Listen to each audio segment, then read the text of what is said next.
Hi guys, I'm Doritos, and today I'm going to be showing you guys the best 4-2-2 custom tactics that I've used in FIFA 23 this year.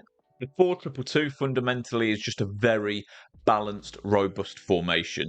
It is very simple in the sense that it has two strikers, two wingers, two centre mids, two wing backs, two centre backs. You really do get a little bit of everything. What I like about that is on your squad builds, you don't really ever feel like you're having to leave anyone out. There's always a way to fit somebody in. Despite this, as much as I've always wanted to use the formation, I've never really got on with it too much. I've always sometimes found it difficult to create. However, with these custom tactics, I found there's definitely an emphasis on having to pick the right passes. You can't just play like a crazy fast ping pong game, but once you get used to the different feel of it, it is ruthless on the counter attack. It has a phenomenal ability to play direct, and it really gets the best out of your top tier attackers.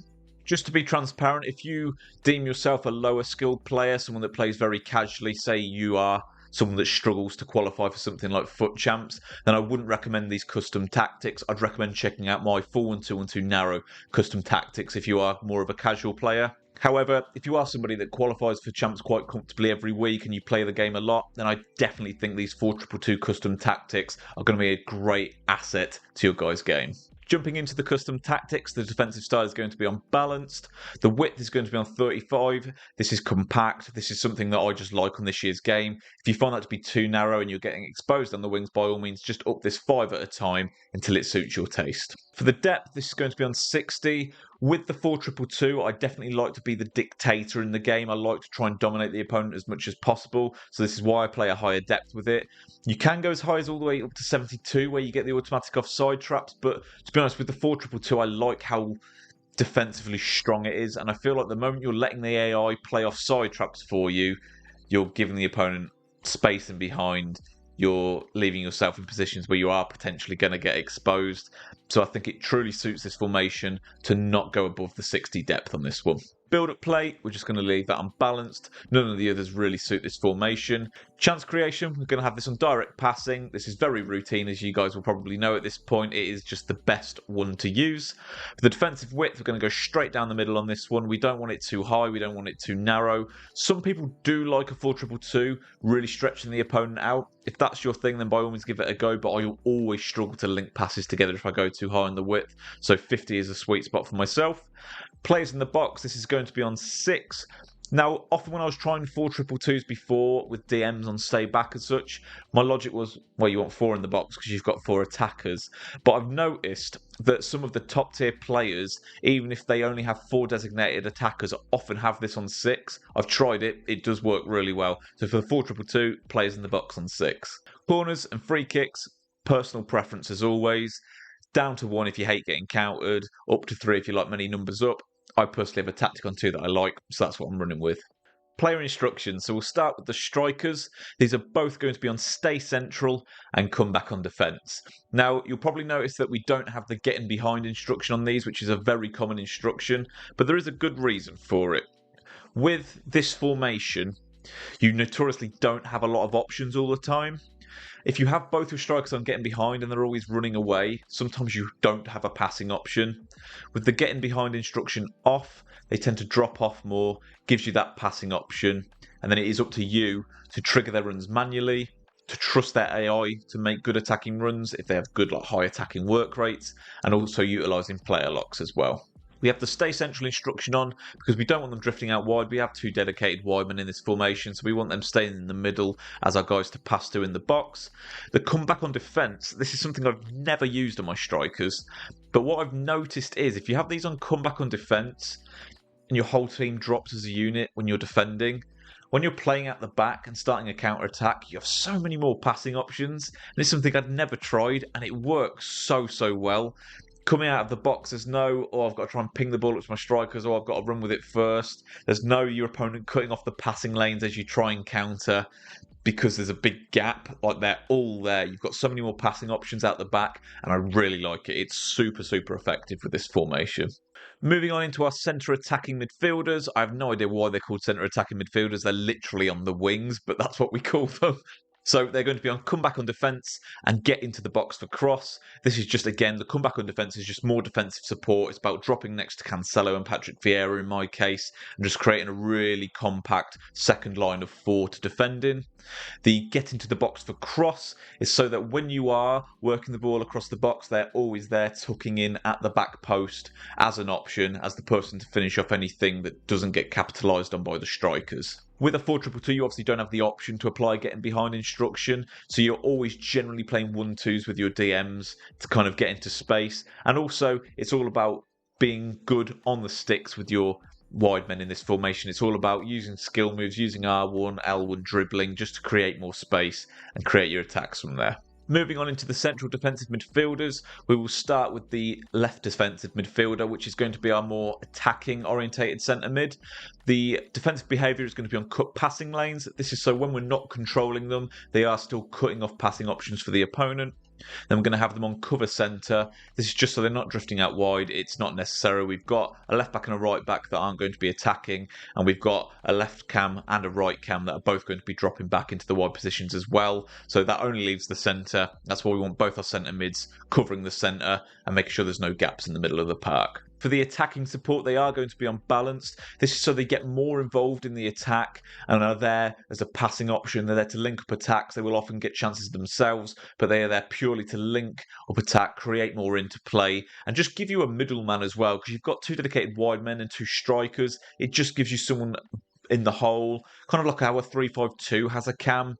It doesn't play quite like that, but it just gives you that option to cut the ball back to somebody. It just makes it way easier to chain up your attacks. As for your right defensive midfielder, this is your absolute destroyer. So these are just going to be on stay back, cover centre, cut passing lanes. The cut passing lanes and cover centre is exactly the same reasons as for your left defensive midfielder. The stay back is just because they are your designated DM. They are there purely to cut the play and disrupt your opponent's attacks. For our left back and for our right back, they are both going to be on stay back while attacking and overlap. The overlap is purely so if there is a real opening going forward for them to commit into, they will. But more than anything, we want these guys staying back. We want them cutting up our opponent's wing play. We don't want them going too far forward in this formation. Centre backs, both on default, which is stay back while attacking. Same with the goalkeeper. If you want to go with the whole comes for crosses sweeper keeper thing, go for it, but that's not my preference. I just leave these unbalanced. Next, we're going to talk about the sort of players that you're best to use to get the most out of this formation. I would say this doesn't have as much criteria as other formations, but I'll give you an idea for what works for me, and then you guys can go from there and change it to what suits you. For the 2 strikers, I find left footer on the left, right foot on the right works a lot. Outside of the foot shot trait is always a bonus because you're often shooting across goal in this formation. The better the skill moves, the better the weak foot, the more success you're going to have, the less opportunities that you're going to miss. I particularly enjoy having a 5-star skiller up front. It just enables me to manoeuvre in those important areas and capitalise on those opportunities. It goes without saying, I should hope, but fast, good finishing stats, these things are all going to help. For your left and right cam, it's just about having 2 people that essentially play like wingers. So the likes of a Jarzinho is sort of like a textbook example of exactly what you want. But so long as they're nimble, they're fast, you're able to manoeuvre the ball well with them, then they're going to do a good job. I would also aim for them to have a good crossing stat, because with the way this formation is formatted, you often do get the opportunity to pick out the striker on the further side. So I'd definitely aim for a good crossing stat as well on these. For your left defensive midfielder, this is the one on balance that is committing forward more. A De Bruyne, Zidane type is the best thing to have here. I'm using Joao Cancelo at the moment. In some of the clips I have used Mateus. There isn't really too many players that are perfect for this position.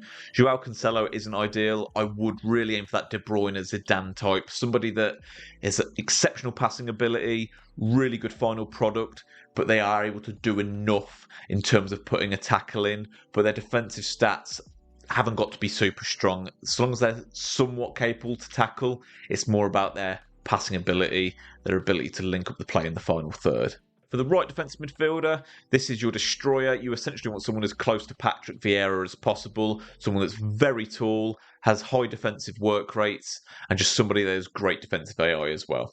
For your left back and for your right back, Even though for this formation, I would say all you need is speed and good tackling animations, I would always recommend having one wing back that is capable going forward, which in my case is Zambrotta, just because if you ever do switch up to a different formation, it's always nice to have that. But specifically for this formation, so long as they're fast, have the controlled or lengthy running style, then they're really good to go. You just want that good tackling and speed out of these.